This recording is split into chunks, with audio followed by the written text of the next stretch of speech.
ang mga kwento ng pag-ibig, kwento ng buhay at kwento ng pag-asa dito sa Barangay Love Stories. Love Stories.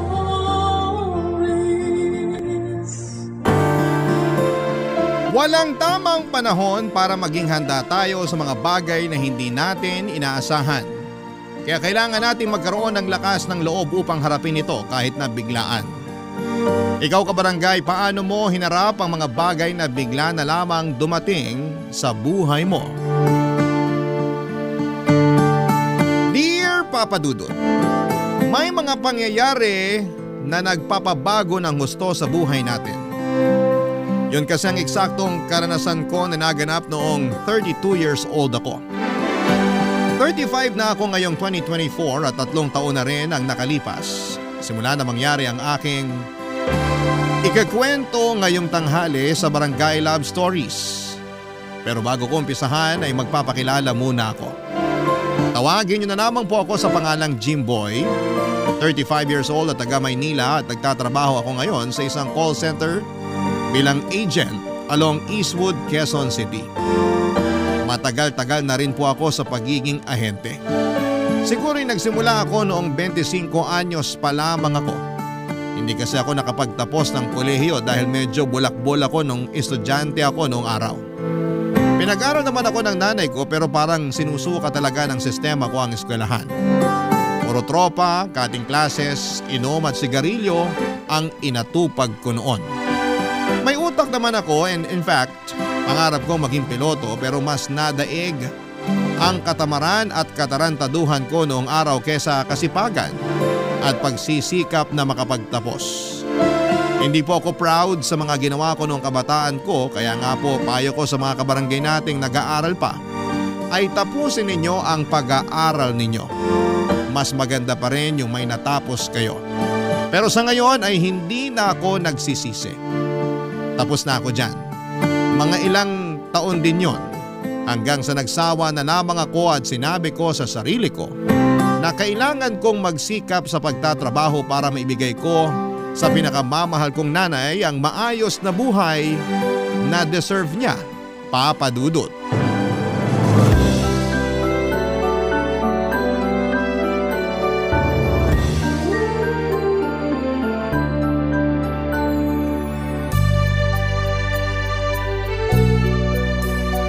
Yun!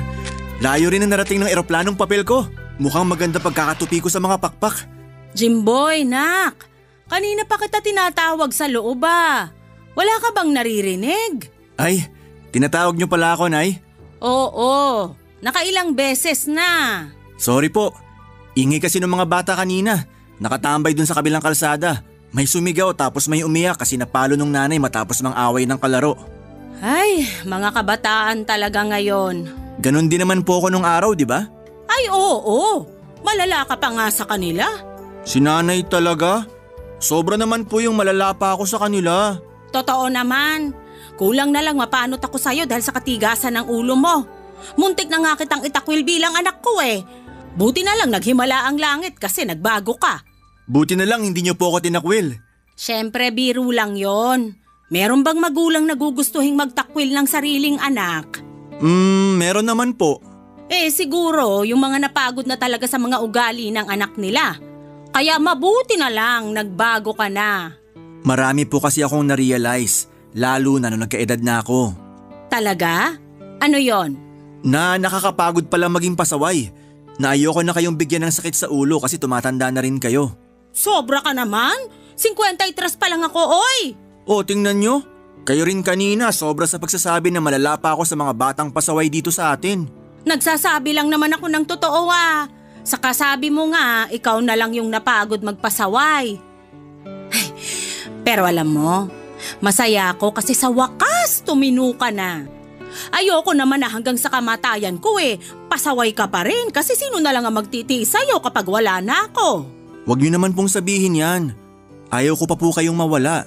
Hindi naman kasi natin mapipigilan ng kamatayan. Pero wag kang mag-alala, ayoko pa rin namang sumunod sa tatay mo. Ay teka, ano ba yung pinapalipad mo sa ere? Ay, eroplanong papel po. Teka, Damputin ko lang. Ang tanda-tanda mo na, naglalaro ka pa rin yan. Opo. Tsaka na-miss ko lang bigla kasi lagi ko tong nilalaro nung bata ako. Natatandaan ko nga. Sabi mo, pangarap mong maging piloto para makapagpalipad ng totoong eroplano. Yun din kasi ang kinalimutang pangarap ng tatay mo. Siguro kung hindi lang dahil sa kahirapan, buhay pa at isa ng ganap na piloto ang ama mo. Siguro nga po. Pag nangyari yun, baka hindi na rin ako pinanganak kasi di niya kayo nakilala. Bakit naman? Kasi natupad nyo na yung pangarap nyong maging model. Ha? Anong pinagsasasabi mo? Pangarap ko ba yun? Opo. Hilig nyo ngang rumampa-rampa sa bahay, dala-dala yung walis tambo at pang-agiw eh. Ewan ko sa yung bata ka. Puro ka na lang kalokohan. I love you, Nay. He! Mabuti pa pumasok na tayo sa loob kasi luto na yung paborito mong merienda. Yung ginataang bilo-bilo po? Oo, sa kalumpiang toge. Tara na para makakain na tayo. Sige po. Yahoo!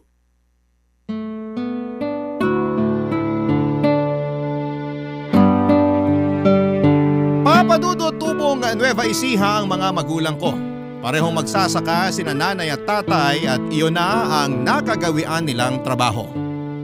Pero wala po kaming sariling palayan, bali nakikisaka lamang kami sa mga may-ari ng lupa. Simple lang ang pamumuhay namin at may mga pagkakataon na isang kahig isang tuka o hikahos. Pero meron din namang sagana. Kaya siguro hindi na ginusto ng mga magulang ko ang magkaanak ng marami. May isa akong kapatid, sumunod siya sa akin nung 2 taong gulang na ako. Pero maaga siyang binawi sa amin dahil sa karamdaman. At pagkalipas ng 1 taon ay namatay naman si tatay matapos siyang tamaan ng kidlat habang nasa palayan siya. Kami na lang ng nanay ko ang naiwan noon at aminado siyang nahirapan siyang makausad. Kaya nga nagdesisyon siyang lumuwas sa Maynila kung nasaan ang iba niyang kamag-anak at dito na kami nanirahan. Namasukan siya bilang kasambahay habang ako naman ay nasa poder ng tiyahin ko na second cousin ni nanay. Hindi ko na masyadong maalala ang nakaraan basta ang malinaw at sigurado lamang sa akin nang nagkaedad na ako at makapagtrabaho ay mabigyan ng maginhawang buhay ang nanay ko. Bukod kasi sa siya lang ang magulang na meron ako, siya lang din ang nagtiyaga sa ugali ko lalo na nung pasaway pa ako. Yun din ang rason kung bakit sa edad kong 32 ay hindi pa rin ako nag-aasawa. Ayoko lang maiwan ang nanay ko na mag-isa at kung ayaw sa kanya ng magiging asawa ko, saka na lang muna. Pero naiintindihan ko naman si nanay dahil concern lamang siya sa akin. Lalo na kapag pinag-uusapan namin ang pagbuo ko ng pamilya. Siyempre, hindi na ako bumabata at ilang beses na rin niyang sinabi na gusto na niyang magkaapo. At lahat ng yon ay naikwento ko sa kaibigan kong si Bea, Papa Dudut.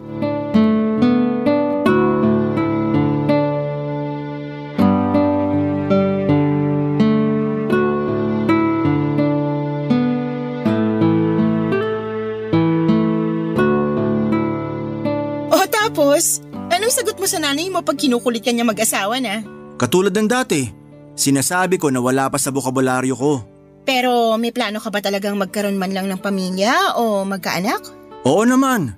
Sino bang lalaki yung hindi nangangarap nun? Uy, meron din kayang mga lalaki na ayaw nun. Oo, pero hindi ako kasama sa kanila. Maniwala sa'yo, check boy ka kaya? Matagal na akong nagbago. Tsaka ilang taon na rin akong walang girlfriend, no? Ang sabihin mo, ilang taon ka nang walang girlfriend kasi na-trauma ka dun sa huling ex mo. Yung nang iwan sa'yo sa ere matapos mong mag-propose ng kasal, sino nga ba yun? Nagsisimula sa letter J yung pangalan niya eh. Ah, si Jerica? Oo, yun nga. Kapal ng mukha mag-no. Yun pala, mag-yes dun sa afam na nakilala niya sa internet. Hayaan na natin siya. Siguro naman masaya na siya sa buhay niya ngayon dun sa Amerika. Tsaka baka nagpakatotoo lang siya nung mas pinili niyang magpakasal dun sa kano kaysa sa akin. Mabuti nga hindi na niya pinatagal eh. Anong hindi pinatagal? Ilang buwan ka rin niyang niloko, no? Yun pala, kausap niya na yung kanong yun. Oo, kaya dun ako nasaktan. Pero napatawad ko na siya, matagal na rin yun. Sige, sabi mo eh. Bakit ba kasi tungkol sa akin yung topic? Sabi mo sa akin sa chat mo, ikaw ang sawi. Oo nga, no? Ano ba kasing nangyari sa inyo ng damukol mong boyfriend? Correction, ex-boyfriend. Naghiwalay na kami kagabi lang kaya nga broken hearted ako ngayon. Ay, pang ilang hiwalayan nyo na yan ah. Baka naman bukas makalaway may pang-comeback ulit kayo. Ewan ko, malabo na siguro kasi sabi mo nga, damukol siya. Ibang babae na naman ba ang dahilan? Oo. Sarap talagang pangahan ng lalaking yun. Pero kung nanggigigil ako sa ex mong yun, mas gigil ako sa'yo. At bakit naman? Kasi matagal ka na niyang niloloko, pero paulit-ulit mo lang din pinapatawad. Martir ka ba? Kasi ang alam ko mga martir binabaril dun sa luneta. Broken hearted na nga yung tao, nakuha mo pa akong ipabaril sa luneta? Sorry, di ko lang napigilan. Bahala siya sa buhay niya, kawalan niya ako no. Hindi na ako maghahabol sa kanya. Sabi mo lang yan, pero ikaw lang din magmamakaawa sa ex mo na magbalikan kayo. Kaibigan ba talaga kita o basher? Kaibigan, syempre. Kaya nga pag nakipagbalikan ka pa sa kanya, babatukan na kita para magising ka sa katotohanan. Nakuha mo pa talagang manakit? Ano nang plano mo ngayon? Gusto kong uminom. Ha? Nako, sakit lang yan sa ulo pag gising mo. Ay, mas okay na yon para kahit papano makalimutan ko yung nangyari sa amin. Samahan mo kaya ako uminom, no? Doon na lang tayo sa apartment ko kasi petsa de peligro na. Wala na akong pambar. Seryoso ka talaga dyan? Oo nga. Kaso hindi na ako umiinom Alam mo naman yan. Sige na, samahan mo na ako. Magkaibigan naman tayo, diba? Oo nga, pero… Kung ayaw mo, sige. Doon na lang ako sa mga kaibigan kong lalaki magpapasama. Ano? Doon sa mga kinaiinisan ko kasi alam kong may pagkaloko-loko? Oo. Mamaya kung ano pang gawin nila sa'yo. Kaya nga ikaw yung una kong niyaya tapos ayaw mo naman. Gusto ko lang naman maglabas ng sama ng loob Kasi nga, minahal ko rin naman yung tao tapos ngayon hiwalay na kami. Pagkatapos naman ito sigurado makaka-move on na ako kaya please, samahan mo na ako, Jimboy.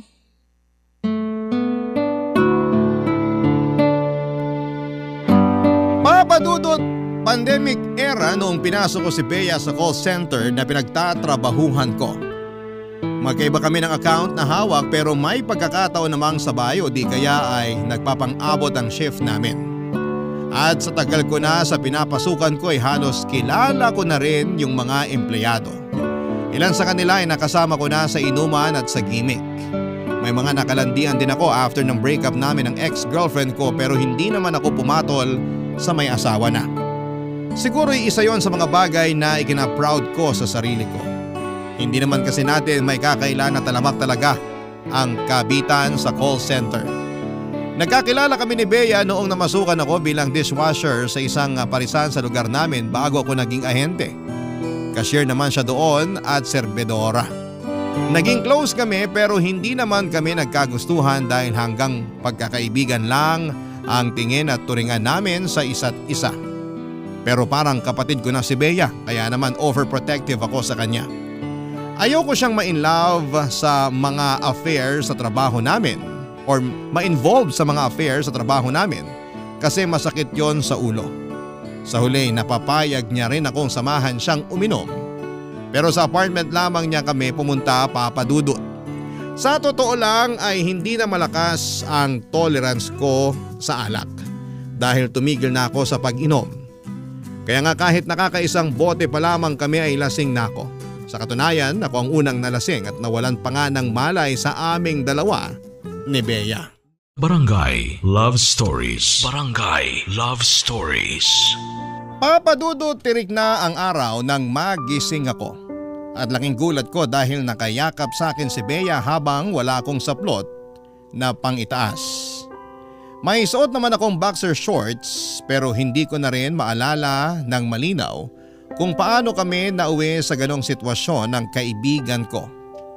Nataranta ako nang makita kong na kaunan sa dibdib ko si Bea at kinabahan ako nang mapansin kong wala rin siyang suot na damit na pang-itaas. Siguro'y narinig niya ang nervyos ko sa dibdib ko kaya pagkalipas lang ng ilang sandali ay nagising na rin siya. Kita ko sa reaksyon ng mukha ni Bea na naguluhan siya at nung tinanong ko siya kung bakit kami humantong, sa ganon ay wala rin daw siyang maalala sa mga nangyari. Nagkasundo kami na kalimutan na lamang yon dahil baka nadala lamang kami ng kalasingan. Nagsorry siya sa akin at nag-insist na igawa ako ng almusal at pakainin bago umuwi. Pero ako nang tumanggi dahil hindi pa ako komportable. Pero nagpaalam naman ako ng maayos kay Bea na uuwi na ako. Pagdating ko sa bahay ay sinalubong agad ako ng nag-aalala kong nanay. Hindi kasi ako nakapagsabi kung saan ako pupunta ng gabing yon. Pagkatapos kong magmano sa kanya ay dumiretso ko sa banyo para maligo na. Gusto kong mahimasmasan para naman tumino ang isipan ko ng mga panahon na yon. At habang nagbubuhos ako ng tubig sa ulo ko ay may punto na inaalala ko kung paano kami humantong ni Bea sa pangyayaring yon. Inisip kong mabuti kung sino ang unang nagpakita ng motibo pero wala talaga akong matandaan. Unang beses nangyari sa akin yon dahil naranasan ko na namang malasing. Pero ibang klase ang tama ng alak na ininom namin ng gabing yon. Parang nawalan ako ng malay at wala pang maalalang masyado paggising. Tulad ng sinabi ko ay kinalimutan na namin ni Bea ang mga nangyari, Papa Dudut. Hindi namin yon pinag-usapan hanggang sa lumipas ang 2 linggo. Nakatanggap na lang ako ng mensahe sa kanya sa messenger na nagsasabing gusto raw niya akong makausap, Papa Dudut.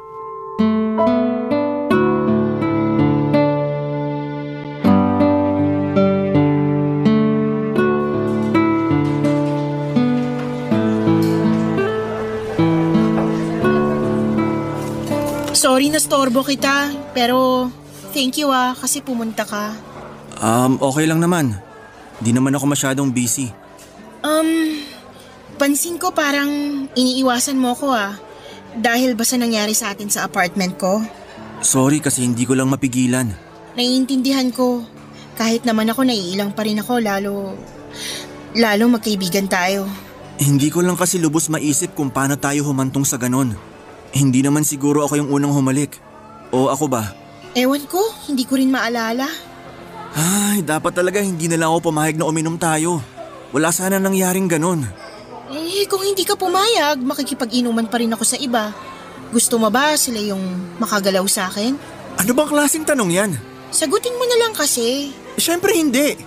May mga karelasyon na yung mga lalaking gusto mong samahan. Sasabit ka sa mga yun, Bea. Kaya nga, mabuti na lang ikaw yung kasama ko nung gabing yun. Hindi ko alam kung anong mabuti dun. Na alam kong wala kang sabit. Na pareho tayong single kasi buntis ako. Anong sinabi mo?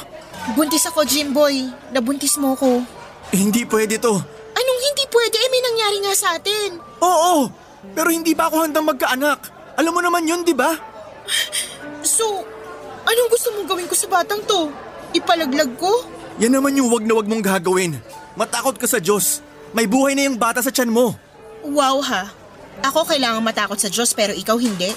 Di ba dapat mas matakot ka kasi sinabi mong hindi ka pa handang magkaanak?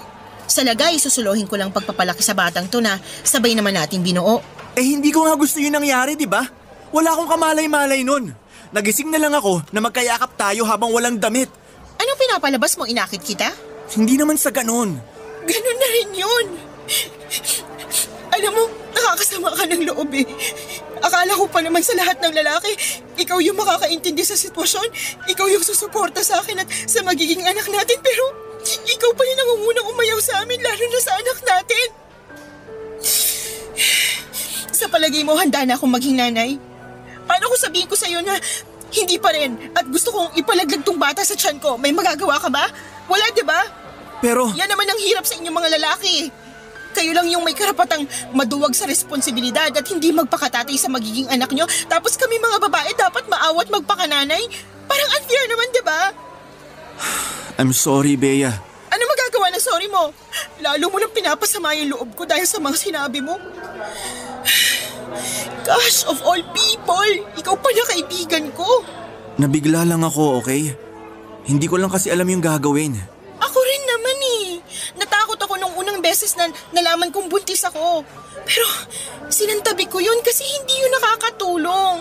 Kumalma ako at nag-isip ng dapat na gawin. Kaya nga kahit nangako tayo nun sa isa't isa nakakalimutan na yung nangyari.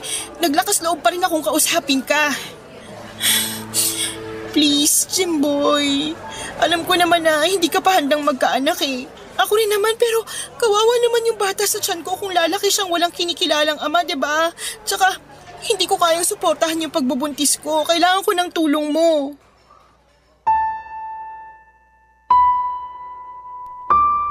Papadudot abot langit ang kabako nang sabihin ni Bea na buntis siya at ako ang ama. Siyempre, may nangyari sa amin kaya malamang ay mabubuntis ko talaga siya. Inasahan ko na yun noon pa lamang nang sinabi niyang may pag-uusapan kami. Pero sinantabi ko lang kasi ayaw kong mapraning. Kaya lang matapos kong mapatunayan na nagbunga nga ng sanggol ang nangyari sa amin, ay doon na ako kinain ng matinding takot at kaba. Hindi pa kasi ako handang maging ama. Pakiramdam ko ay kulang pa ang nalalaman ko para maging mabuting magulang. Para sa akin ay masyadong mabilis sa mga pangyayari at alam ko na magiging malaki ang hatid noong pagbabago sa buhay ko.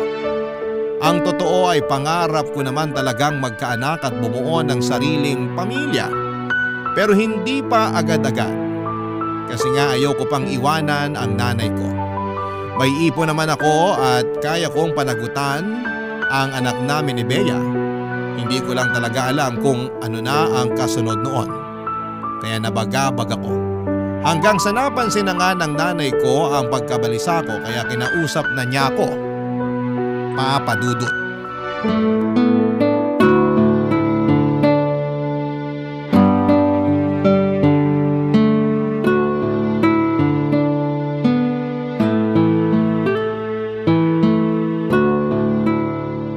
Nak, napapansin ko maghapon ka yatang nakabusangot dyan ah. May nangyari ba sa trabaho nyo? Wala naman po, Nay. Wala, pero mukhang pinagsakluban ng langit at lupa yung mukha mo. Pagod lang po ako siguro tsaka puyat.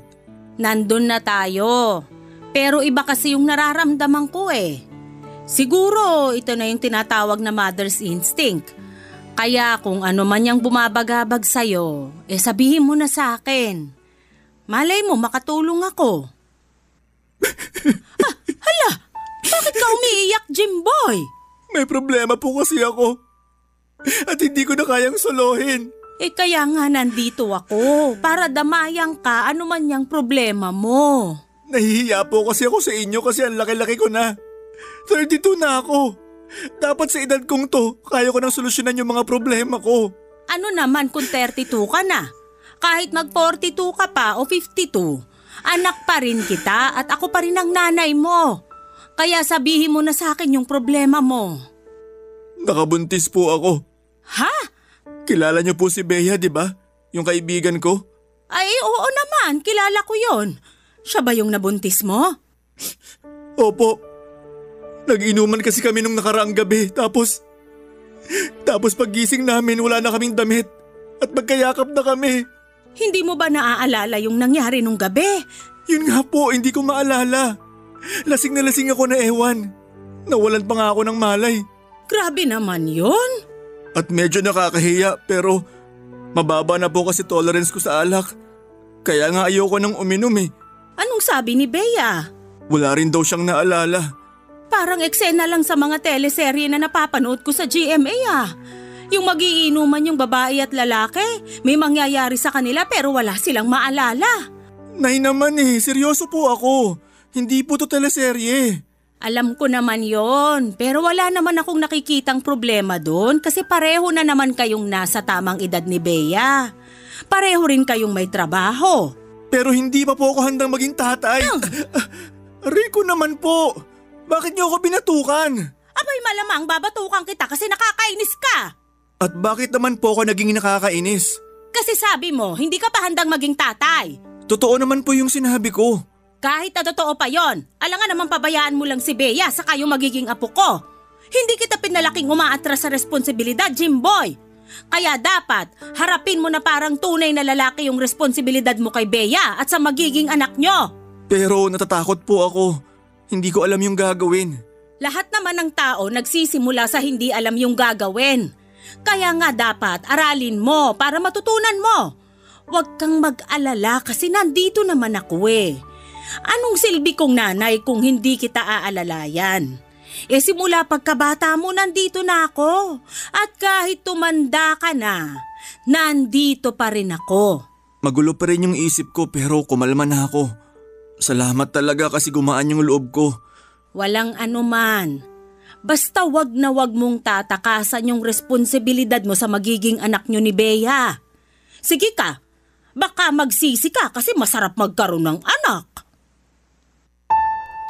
Papadudot, dahil sa excitement ng nanay ko nang nalaman niya magkakaapo na siya ay nabawasan ang lungkot ko ng gabing yon. Bukod doon ay pinayuhan din niya ako ng mga dapat kong gawin lalo na at magkakanak na ako. Ewan. Siguro hindi lang talaga ako makapag-isip ng matino noon kaya nadaig ako ng takot at pag-aalala. Pero mabuti na lamang at to the rescue ang nanay ko.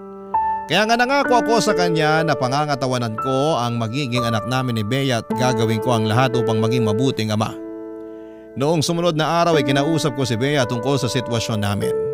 Sinabi ko sa kanya na susuportahan ko ang magiging anak namin bilang tatay nito. Bagay na kinatuwa naman ng kaibigan ko. Bilang unang hakbang ay sinamahan ko siyang magpa-check up at magpa-ultrasound. At ang saya pala sa pakiramdam na sa unang pagkakataon ay narinig namin, papadudot ang heartbeat ng aming baby. Kakaibang saya sa aking pakiramdam ang naranasan ko ng araw na yon. At nasabi ko na lang sa sarili ko na excited na akong maging ganap na tatay. Papadudot.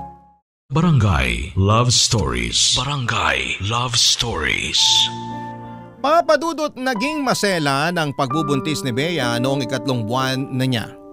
Kaya naman nag-decide siyang mag-resign sa trabaho at kinausap ko siya na lumipat sa bahay namin para maalagaan siya ng nanay ko.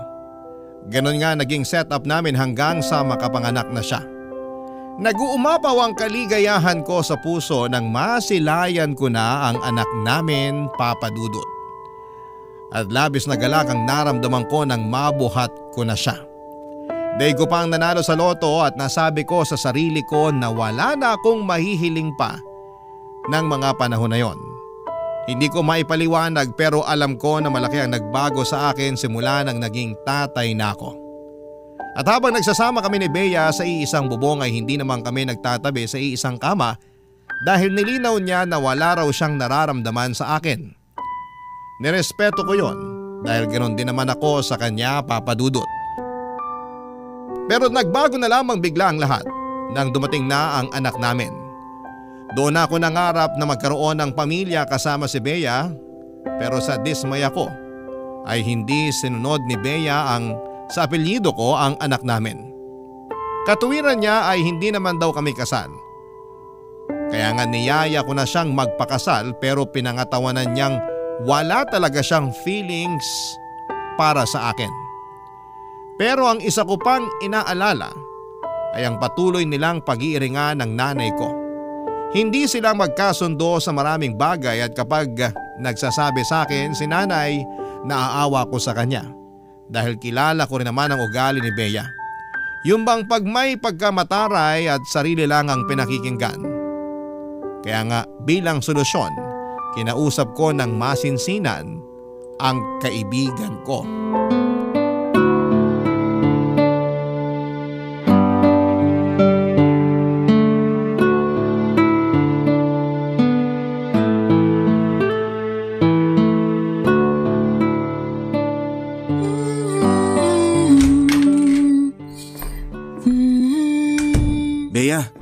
Wala ka bang balak kunin kay nanay yung anak natin?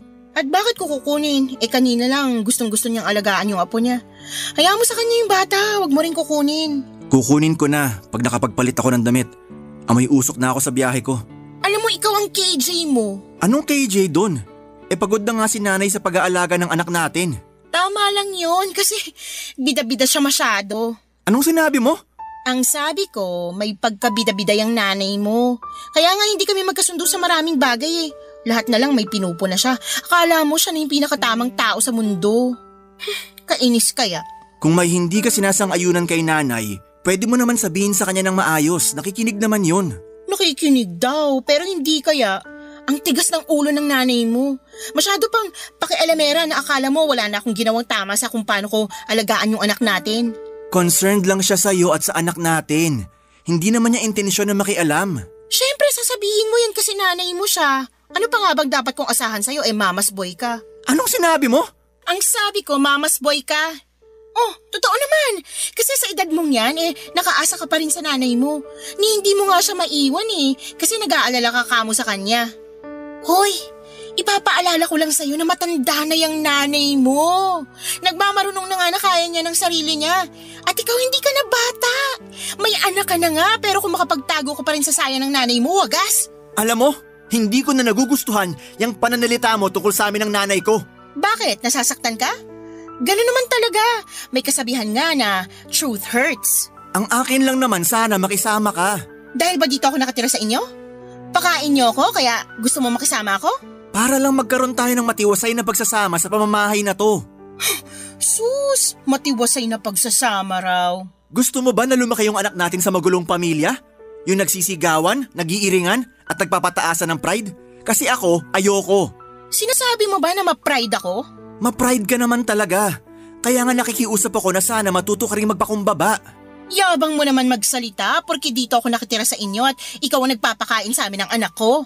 Hindi ko naman yung sinusumbat sa'yo Hindi rin ako nagyayabang kasi responsibilidad ko yun. Hayaan mo, pag nakahanap ako ng trabaho aalis na kami ng anak ko rito sa bahay niyo para wala ka na ring responsibilidad. Bea naman. O bakit? Di ba yun naman ang gusto mo? Yung mawala kami ng anak mo sa buhay mo? Sinong may sabi sa'yo? Mahal ko kayo ng anak natin, kaya ayaw ko kayong mawala. Mahal daw. Sus, lukuhin mo lelang mo, Jimboy. Saka ayos lang na yung anak na lang natin yung mahalin mo. Wag na ako, dahil hindi ko naman yan kailangan. Kahit na anong gawin mo, hindi ako magpapakasal sa'yo. Ayokong tumanda kasama mo at makasama ng matagal yung nanay mong bida-bida at pakialamera. Mabuti pa, kukunin ko na yung anak ko dun sa nanay mo para makatulog na kami. Wag mo na rin kaming puntahan dito sa kwarto kasi ayoko ng storbo. Bakit ka ba ganyan sa akin? Wala naman akong ginawang masama sa'yo Ay, wag mo na akong dramahan. Lalo lang ako naiinis sa pagmumukha mo. Nakakasuya kayo ng nanay mo. Umalis ka nga dyan. Nakaharang ka sa dadaanan ko.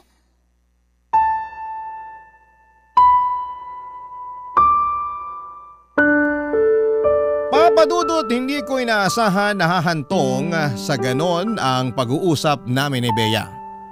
Halatang hindi niya yon kinatuwa at katuwiran niya ay nakakainis daw si nanay at kapag si nanay naman ang kinausap ko ay sinasabi niyang hindi raw marunong makisama itong si Bea. Ewan ko ba pero nahihirapan ako dahil nakatira kami sa iisang bubong. Idagdag niyo pa yung hindi ipinaapelyido sa akin ni Bea ang anak ko. Kahit na sa akin din naman ang galing ang bata. Nasaktan talaga ako ng husto. At gusto kong umapila pero hinayaan ko na lamang. Mabilis na lumipas ang mga linggo at napansin ko na madalas ay abala si Bea sa pakikipag-chat sa kung sino-sino. At kapag tinatanong ko siya, nagagalit siya sa akin at pinagsasabihan akong pakialamero. Nalulungkot ako kasi bakit ganon ang trato niya sa akin.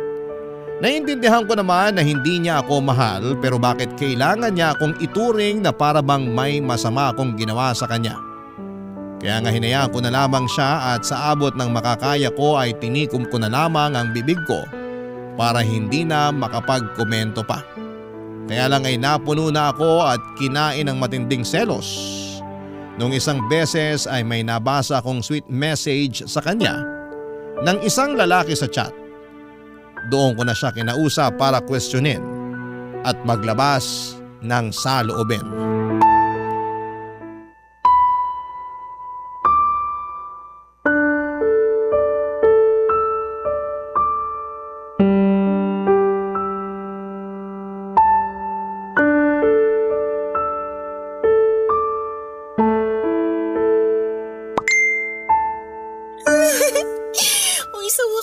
Nag-reply na siya. Grabe, sinzone lang ako ng ilang araw. Hindi niya ba ako na-miss? Sino yung kachat mo? Ay, Kambing! Jimboy naman! Bakit ka ba nagugulat? Sagutin mo na lang yung tanong ko. Sino yung kachat mo? Yan ba yung nagsasabi sa'yo ng mga sweet messages na nabasa ko? Binasa mo yung chat namin? Ababaliw ka pala eh. Bakit mo ginawa yun eh? Wala ka namang pakialam dun. Hindi ko lang mapigilan kasi nagsiselos ako. Ano? Nagsiselos ka? Wow! Di ba sinabi ko naman na may feelings na ako sa'yo? Niyaya pa nga kita magpakasal, ikaw lang tong ayaw. Malamang! Bakit ako papayag na magpakasal sa'yo hindi nga kita mahal? Hindi mo ba talaga ako kayang mahalin? Kahit man lang sana subukan mo kasi may anak tayo. Ano naman kung may anak tayo? Hindi yun dahilan para pumayag na akong magpakasal sa'yo. Bea naman. Nako, wag mo na nga akong dramahan ng ganyan. Naaalibadbaran ako eh. Ano bang gusto mong gawin ko para mahalin mo rin ako? Para pumayag ka na magpakasal sa akin. Lubayan mo ako. Yun ang gusto ko kasi kahit na anong gawin mo, hindi kita kayang mahalin. Hanggang pagkakaibigan lang yung turing ko sa'yo. Kaya sana naman irespeto mo yun. Nirirespeto ko naman. Hindi ko lang akalain na pagkatapos ng mga pinagdaanan natin, nagkaanak na tayo't lahat-lahat hindi mo pa rin ako magagawang mahalin. Hindi nga garansya ang pagkakaroon natin ng anak para mahalin na kita. Tsaka sana, alam mo na sa mga oras na to, may iba na akong gusto. Ito kachat ko nga diba? Kaya tanggapin mo na lang. Siguro nahihirapan lang ako kung paano ko yung tatanggapin. Parang ang bilis kasi ng mga pangyayari. Anong mabilis doon? Nung una pa lang naman wala na tayong nararamdaman sa isa't isa. Ikaw lang to nagkagusto sa akin pero hindi ibig sabihin na magkakagusto rin ako sa'yo. Alam mo, nagpapasalamat naman ako sa mga tulong na ginawa mo sa amin ng anak ko Pero naisip ko, oras na para umalis kami sa poder mo. Anong ibig mong sabihin? Saan mo dadalhin yung anak ko? Wala ka na doon. Anong wala? Anak mong pinag-uusapan natin dito. Hindi mo siya anak. Hindi nga siya naka-apelyido sa'yo Ano ba pinagsasabi mo? Matagal ko na sanang gustong sabihin sa'yo yung totoo kaso hindi ako makatsyempo. Pero gabi-gabi, kinakain ako ng konsensya ko kaya nagdesisyon na akong ipaalam sa'yo ang lahat. Pwede bang linawin mo kung ano yung sinasabi mo? May dahilan kung bakit hindi ko pinaapelyido sa'yo yung anak ko. Kasi hindi naman talaga ikaw yung tatay niya. Ha? Sinong tatay ng anak mo? Yung ex-boyfriend ko. Paano nangyari yun? Di ba hiwalay na kayo? Oo, pero nabuntis niya na ako nun. Yun talaga ang rason kung bakit kami naghiwalay kasi katulad mo nung una, natakot din siya at ayaw niyang panagutan yung anak namin. Huwag mo nga akong ikumpara sa lalaking yun. Magkaiba kami. Para sa akin, pare-pareho lang kayong mga lalaki. Sinasabi mo na may pinagkaiba ka sa amin? Mas malala pa nga yung ginawa mo dahil sa panloloko mo sa akin Ang kapal na mukha mo, Bea. Ginamit mo lang ako at pinaniwala sa kasinungalingan mo. Kaya nga aalis na kami rito ng anak ko. Huwag kang mag-alala. Babayaran ko na lang lahat yung mga ginastos mo sa amin. Desperado lang ako ng mga panahong yun kaya naisip kong magsinungaling sa'yo. Pasensya ka na. Sinubukan ko namang pangatawanan ng kasinungalingan ko Ginusto ko na ikaw na lang ang kilalanin niyang ama pero nung sinilang ko yung anak ko, narealize ko na hindi ko pala siya kayang palakihin sa poder mo. Kaya hindi ko pinadalang apelyido mo sa kanya lalo ngayon na nakipagbalikan na ako sa ex ko na siyang totoong tatay ng anak ko. Ang sama mo, Bea. Ang sama-sama mong babae. Dinamay mo pa talaga yung inosenteng bata sa pagiging desperada mo. Sana makarma ka sa ginawa mo sa akin. Napakasama mo! Papadudot ginustong malaglag ni Bea ang anak nila ng ex-boyfriend niya kaya niya ako niyayang uminom ng gabing yon. Pero dahil nakonsensya siya ay sinet up na lamang niya ako para pagmukaing may nangyari sa amin at ipaako sa akin ang anak nila. Kaya nga naggalit ako sa kanya ng husto at halos gusto ko siyang ipabarangay. Pero pinigilan ko ang sarili ko dahil may pinagsamahan pa rin naman kami at naging magkaibigan kahit papaano. Siguro kung may nawala sa akin ng mga panahong yon ay ang respeto at pagmamahal ko sa kanya. Lahat yon ay napalitan ng buot at pagkadismaya, papadudot. Bago umalis si Bea, binayaran niya lahat ng mga ginastos ko sa kanila ng batang itinuring ko ng sariling anak. Hindi ko alam kung saan siya kumuha ng pera pero hindi ko na po inalam. At simula noon ay hindi ko na sila nakita pa. May parte sa akin na nagsisisi kasi pinalis ko lamang sila ng gano'n na lamang kabilis. Paano kung anak ko naman talaga yung bata? Paano kung nagsinungaling lang talaga sa akin si Bea para makapagsama na sila nung lalaki niya? Sa kabila ng mga tanong na yon ay may parte sa puso ko na nagsasabing hayaang ko na lamang. At mabuti na lang dahil mas maaga kong nalaman ang katotohanan. Ewan ko ba pero isa lang ang malinaw sa akin ng mga panahong yon. Durog na durog ang puso ko. Mabuti na lang at kasama ko ang nanay ko kaya kahit papaano ay nakabangon ako at nakapagpatuloy sa buhay. Kaya lang muli na naman akong pinadapa ng matinding kalungkutan nang makarating sa akin ang balitang nasangkot daw si Bea, ang anak niya at ang kinakasama niya sa isang aksidente sa motor habang nasa probinsya sila. Nakaligtas ang lalaki pero parehong binawian ng buhay ang dati kong kaibigan at ang anak niya. Ang sakit-sakit lang malaman na wala na sila sa mundong ito.